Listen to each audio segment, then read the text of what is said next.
Well, after a pandemic pause, federal student loan payments are going to restart again at the end of August. Joining us to discuss what that means for millions of Americans, financial expert and author of Good Money Revolution, Derrick Kinney. Hey, Derrick, good to see you again.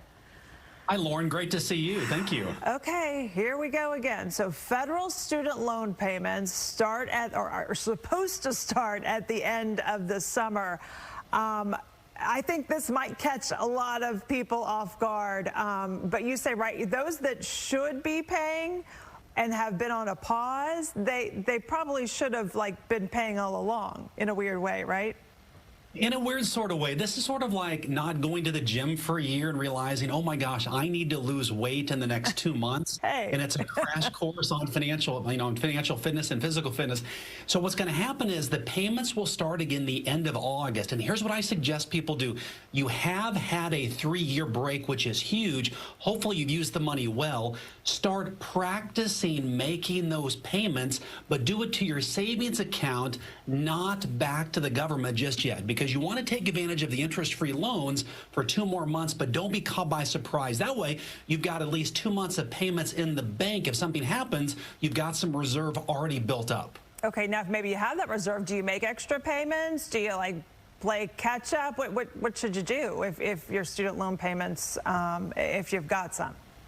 Well, the bottom line is you want to stay current. The worst possible scenario is to fall behind. And if you're about to fall behind, you want to let them know in advance. Don't wait until the payment is due tomorrow to call and say, hey, I'm in a jam. Can you help me out here? You want to make sure that you're on top of payments. And what you want to think about is, as you're making these practice payments, if you find yourself adding more money, Lauren, to your credit card, that is a big red flag to tell yourself, okay, I need to adjust my budget or possibly maybe get a part-time job, maybe ask that boss for a raise and add more value to the company. All of those give you about 60 days to help yourselves get back on track and really improve your financial picture. Okay, now here's the thing. What if borrowers don't give me a heads up? Don't tell me it's time to restart the loan payments. Am I off the hook? Well, you're not off the hook. Typically, that's a pretty long hook, and people don't forget about that.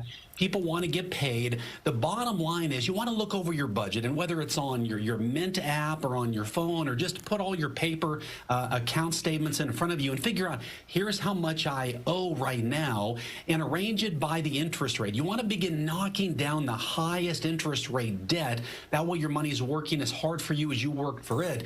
But people won't forget what you owe them. The bottom line is now, got about 60 days, be proactive, and I think you'll be better off if you have a game plan going into it. I mean, it really, and then it winds up, your credit score, good to, make sure you're doing that so you don't impact that. Because that could hurt you in the future, right?